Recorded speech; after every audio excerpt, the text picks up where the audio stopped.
معانا النهاردة وصفة الكبد والقوانص.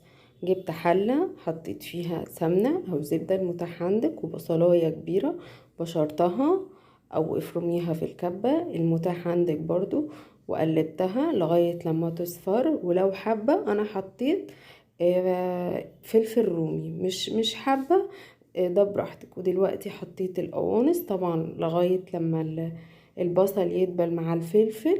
قعدت اقلب فيهم ودلوقتي بحط القوانص. لازم تحطي القوانص الاول لانها بتاخد وقت اطول من الكبده. حطيت المقدار بتاعي كله وقعدت اسوي فيه لغايه لما خد اللون الوردي ده بتاعه، وابتديت ان انا اضيف الكبده. دلوقتي ضفنا الكبده هقلب فيها شويه.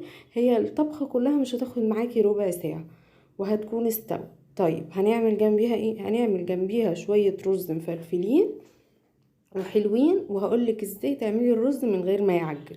جبت طاسه برضو حطيت فيها الزبده بتاعتي وشويه بصل صغيرين، وقمت راكنه شويه قوانص كام وحدايه كده وحطيتهم يتقلبوا طبعا زي ما قلنا في الاول.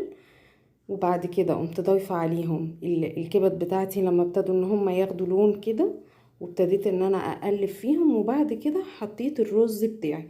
الرز بتاعك حسب الرغبة، زي تقريبا كانت كوبايتين الا ربع. طيب اعرف ازاي الرز بتاعي يكون كويس ولا لا؟ خلي بالك ان في دلوقتي انواع رز ما بتتغسلش، ما بتحتاجش غسيل. ده من الرز اللي ما بيحتاجش غسيل. حطيته وقعدت اقلب فيه، طبعا ملح وفلفل وبهاراتك تحطيها. وبعد كده قمت مزوده ميه. اعرف منين اللي اذا كانت الميه بقى بتاعتي كويسه وما تكترش؟ يبقى فيه الميه عن الرز قد شبر كده من الصباع، قد عقلة صباع.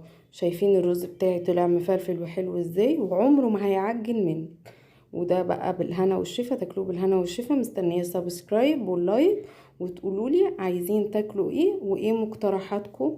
متنساش قناتنا التانية بتاعة تنمية مهارات الأطفال. يلا مستنية السبسكرايب والكومنتات.